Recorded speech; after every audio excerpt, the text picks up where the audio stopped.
Hi everyone. So ఈ వీడియోలో మనము ఐడెంటిఫైయర్స్ అంటే ఏంటి తెలుసుకుందాము. సో ముందుగా మీకు ఈ ఇమేజ్ కనిపిస్తుంది కదా, ఈ ఇమేజ్ ఒక్క ఫ్రూట్ బకెట్ అండి. సో ఈ ఫ్రూట్ బకెట్లో మనకి డిఫరెంట్ ఫ్రూట్స్ ఉన్నాయన్నమాట. సో డిఫరెంట్ ఫ్రూట్స్ మనము ఎలా రికగ్నైజ్ చేస్తాము? ఈ ఫ్రూట్ ఏంటిది, ఈ ఫ్రూట్ ఏంటిది, ఈ ఫ్రూట్ ఏంటిది అంటే ఎలా చెప్తాం మనము?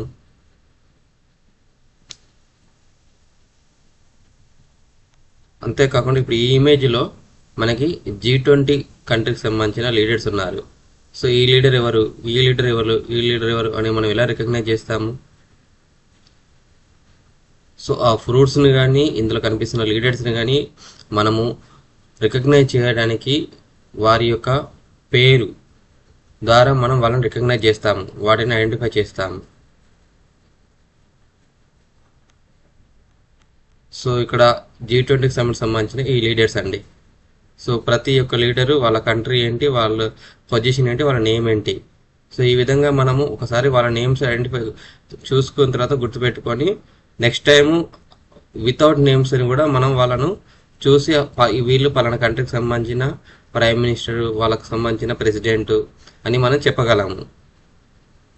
సో అట్లాగే మన ప్రోగ్రామింగ్ లాంగ్వేజ్లో కూడా మనము వేరియబుల్స్ని కానీ, ఫంక్షన్స్ని కానీ, స్ట్రింగ్స్ కానీ, లిస్ట్ కానీ, టపుల్స్ కానీ వీటిని ఐడెంటిఫై చేయడం కోసం అని చెప్పి మనము నేమ్స్ ఇస్తాము.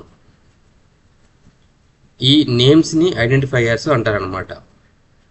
ఏవైతే మన ప్రోగ్రామింగ్ లాంగ్వేజ్లో వేరియబుల్స్ కానీ, ఫంక్షన్స్ కానీ, క్లాసెస్ కానీ, list, strings, tuples, dictionaries, set వీటిని ఐడెంటిఫై చేయడం కోసం ఇచ్చే నేమ్స్ని మనము ఐడెంటిఫైయర్స్ అంటాము. సో ఇక్కడ డెఫినేషన్ చూడండి. In programming language identifiers are names used to identify a variable, functions or other entities in a program. The rules for naming an identifier in Python are as follows. ఇప్పుడు ఒక్కొక్క పర్సన్కి name పెట్టడానికి కొన్ని rules ఉంటాయి. అంటే మనకు Indian culture ప్రకారము ముఖ్యంగా వాళ్ళ యొక్క పుట్టిన టైంకి వాళ్ళ తేదీ నక్షత్రం మనం చూసి వాళ్ళకి ఏ విధంగా లెటర్స్ వస్తాయో ఆ లెటర్స్ ప్రకారం మనము నామకరణం చేస్తారు కదా. లైక్ దట్ మన ప్రోగ్రామింగ్ లాంగ్వేజ్లో కూడా వేరియబుల్స్ కానీ, క్లాసెస్ కానీ, ఫంక్షన్స్ కానీ, డిక్షనరీ కానీ, స్ట్రింగ్స్ కానీ మనము నేమ్ డిక్లేర్ చేయాలంటే కొన్ని రూల్స్ ఉంటాయండి. ఆ రూల్స్ని కంపల్సరీగా మనం పాటించాల్సి ఉంటుంది. ఒకవేళ ఆ రూల్స్ మీరు పాటించకపోతే మనకి ఎర్రర్స్ వస్తాయన్నమాట నేమ్ క్రియేషన్ చేసే టైంలో. సో ఇక్కడ చూడండి, ఇక్కడ రూల్స్ ఏంటంటే the name should begin with an upper case or lower case alphabet. అంటే మీరు ఇచ్చే నేము ఇంగ్లీష్ లెటర్స్లో ఐదర్ అప్పర్ కేస్తో కానీ లోయర్ కేస్తో కానీ స్టార్ట్ చేయాలన్నమాట. Or underscore sign. Upper case లెటర్తో కానీ, లోయర్ కేస్ లెటర్స్తో కానీ, ఆర్ అండర్ స్కోర్తో కానీ మనం నేమ్స్ని స్టార్ట్ చేయొచ్చు. Or this may be followed by any combination of characters that is small a to z, capital A to z or 0 to 9 or underscore. Thus an identifier cannot start with digit. So ఇక్కడ మీకు example కూడా ఇవ్వడం జరిగింది. So name అనేది ఇది name అండి. ఇక్కడ ఇది నేమ్ ఉంది సరే, NAME. సో ఇది ఒక ఐడెంటిఫైయర్. సో ఈ నేమ్లో రజాక్ అనే వాల్యూ స్ట్రింగ్ అన్నట్టుది. ఈ స్ట్రింగ్ని నేను స్టోర్ చేస్తున్నాను. సో ఈ స్టోర్ చేస్తే దీన్ని మనము ఇప్పుడు ఎప్పుడైతే వాల్యూ ఎందుకు స్టోర్ అవుతుందో దాన్ని వేరియబుల్ అంటాము. సో ఈ వేరియబుల్కి ఇచ్చినది ఏంటిది, మనము నేమ్ అనే నేమ్తో డిక్లేర్ చేయడం జరిగింది. సో NAME ఐదర్ స్మాల్ లెటర్స్లో నేమ్ ఇవ్వడం జరిగింది, ఆర్ ఇంకోటి క్యాపిటల్ లెటర్స్లో నేమ్ ఇవ్వడం జరిగింది, ఆర్ అండర్ స్కోర్తో నేను ఇక్కడ ఐడెంటిఫైయర్ అనేది స్టార్ట్ చేశాను అనమాట, నేమ్ డిక్లేర్ చేయడం జరిగింది. ఇది మనం ఎగ్జిక్యూట్ చేసినా కూడా, ఇప్పుడు నేను ఆల్రెడీ షిఫ్ట్ ఎంటర్ చేస్తున్నాను, సో ఎగ్జిక్యూట్ చేసినా కూడా మనకి ఎలాంటి ఎర్రర్ లేకుండా ఎగ్జిక్యూట్ అవుతుంది. కానీ ఇక్కడ చూడండి, నెక్స్ట్ కండిషన్ వచ్చేసి 1 నేమ్ ఈక్వల్ టు రజాక్ అన్నాను.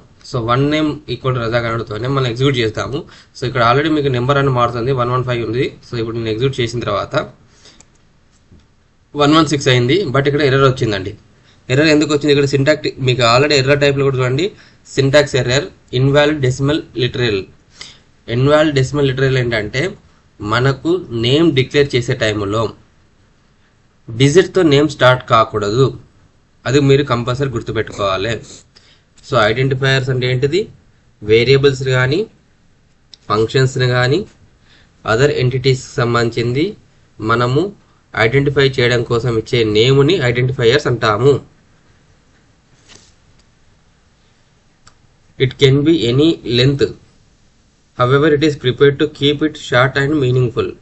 సో నేమ్ డిక్లేర్ చేయడం కోసం అని చెప్పి, సో లెంత్తో సంబంధం లేదు, లెంత్ ఎంత అని ఉండొచ్చు. బట్ ఒకటి ఏంటంటే మీరు గుర్తుపెట్టుకోవాల్సింది, ప్రోగ్రామింగ్ చేసే టైంలో ప్రోగ్రామర్గా మీనింగ్ఫుల్ నేమ్ ఇవ్వాలి. నేమ్ కూడా వీలంత తొందరగా కొంచెం షార్ట్గా ఉండేలా, మీనింగ్ఫుల్ ఉండేలాగా చూసుకుంటే మీకు మంచిది. It should not be a keyword or reserved word. Already ఇంతకు ముందు మనం క్లాసులో చెప్పుకున్నాము, పైథాన్కి సంబంధించిన కీవర్డ్స్ ఏవైతే ఉన్నాయో ఆ కీవర్డ్స్ని మనము నేమ్గా ఇవ్వకూడదు. మీరు కావాలంటే పైథాన్ కీవర్డ్స్ ఏముంటాయి ఇక్కడ మీరు చూడండి, import keyword, then keyword dot kw list. So print of, so ఇవన్నీ కూడా పైథాన్ కీవర్డ్స్ అండి. సో కీవర్డ్స్ అన్ని కూడా రిజర్వ్డ్ వర్డ్స్. ఇవి ఒక పర్టికులర్ పర్పస్ కోసం అనేది రిజర్వ్ చేయబడింది. ఆ పర్పస్ కోసం మాత్రమే మనం వాటిని యూటిలైజ్ చేయాల్సి ఉంటుంది. అంతేకాని వీటిని మీరు ఐడెంటిఫైయర్ కోసం ఎప్పుడు కానీ ఉపయోగించకూడదండి. సో కీవర్డ్స్ మీకు ఒకవేళ గుర్తులేకపోతే, so import keyword module import చేసుకొని కీవర్డ్ డాట్ కేడబ్ల్యూ లిస్ట్ అని ఎంటర్ చేస్తే ప్రజెంట్ ఎన్ని రిజర్వ్ కీవర్డ్స్ ఉన్నాయో మనకి ఇక్కడ లిస్ట్ జనరేట్ అవుతుంది. ఓకే, ప్రస్తుతము మొత్తం మనకి 35 కీవర్డ్స్ ఉన్నాయి. సో మీరు అది కూడా తెలుసుకోవాలంటే సింపుల్గా మీరు ఏం చేస్తారు, length of first print of length of keyword dot KW list. చూడండి, మొత్తం మనకి 35 కీవర్డ్స్ ఉన్నాయన్నమాట. ఈ 35 కీవర్డ్స్ని మీరు ఐడెంటిఫైయర్ పర్పస్లో యూజ్ చేయకూడదు, అంటే నేమ్ డిక్లరేషన్ కోసం యూజ్ చేయకూడదండి, అది గుర్తుపెట్టుకోండి. We cannot use special symbols like @ $, % etcetera in identifiers.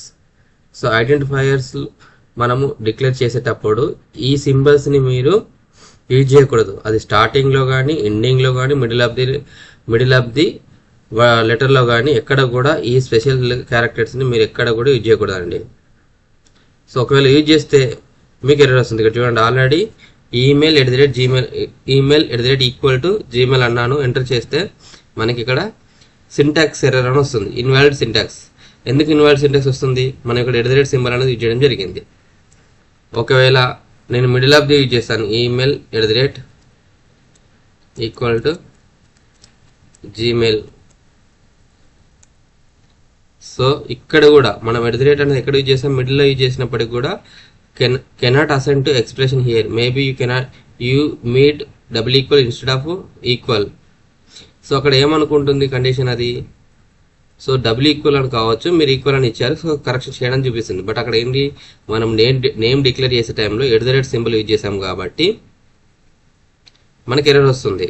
So identifier declare చేసేటప్పుడు మీరు గుర్తుంచుకోవాల్సిన ముఖ్యమైన విషయాలు ఏంటండి, నేమ్ అనేది స్మాల్ లెటర్స్లో కానీ, క్యాపిటల్ లెటర్స్లో కానీ, అండర్స్కోర్తో కానీ స్టార్ట్ చేయవచ్చు, కానీ నెంబర్స్తో స్టార్ట్ చేయకూడదు. ఒక కండిషను. రెండో కండిషన్ వచ్చేసి రిజర్వ్డ్ వర్డ్స్ ఆర్ కీవర్డ్స్ని మనము నేమ్స్గా యూజ్ చేయకూడదు, ఐడెంటిఫైయర్స్గా యూజ్ చేయకూడదు.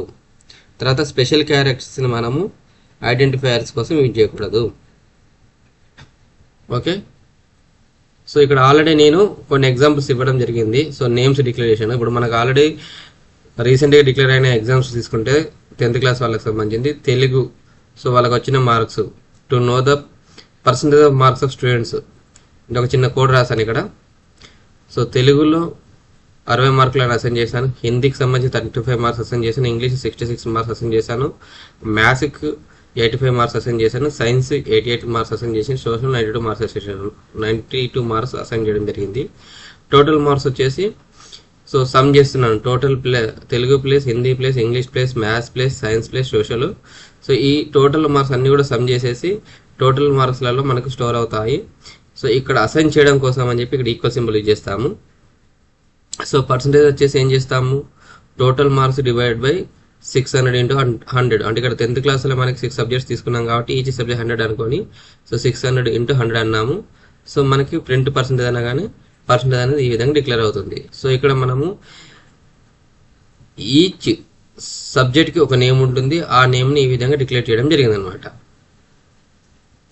సో ఇక్కడ టోటల్ మార్క్స్ సంబంధించిన దాంట్లో కూడా మీకు ఇక్కడ స్పేస్ వచ్చింది, బట్ ఇక్కడ స్పేస్ కూడా మనం యూజ్ చేయకూడదండి, అది కూడా గుర్తుపెట్టుకోండి. స్పెషల్ క్యారెక్టర్స్లలో స్పేస్ కూడా మనం ఇక్కడ నేమ్ డిక్లేర్ చేసే టైంలో ఇవ్వకూడదు. మీరు ఒకవేళ స్పేస్ ఇవ్వాలనుకుంటే దాన్ని అండర్స్కోర్స్తోని ఫిల్ చేసేసి కంటిన్యూ చేసుకోవాలి. అంటే ఇప్పుడు ఎగ్జాంపుల్ ఇక్కడ టోటల్ _ మార్క్స్, అంతేగాని ఒకవేళ మీరు స్పేస్ ఇచ్చారనుకోండి మీకు ఎర్రర్ వస్తుంది. కావాలంటే మీకు చూపిస్తాను. Total marks = 90. సో చూడండి ఇన్వాలిడ్ సింటాక్స్ అనే ఎర్రర్ వచ్చింది. సో ఇట్లా మీరు నేమ్స్ డిక్లేర్ చేసేటప్పుడు ఈ రూల్స్ని ఫాలో అవుతూ మీ యొక్క వేరియబుల్స్కి, ఫంక్షన్స్కి, క్లాసెస్కి, అదర్ ఎంటిటీస్కి కరెక్ట్ నేమ్ ఇచ్చేసి కోడ్ అనేది ప్రాపర్ ఎగ్జిక్యూట్ అయ్యేలాగా చూసుకోండి. ఈ వీడియో మీకు నచ్చితే లైక్ చేయండి, షేర్ చేయండి, సబ్స్క్రైబ్ చేసుకోండి. Thank you to all.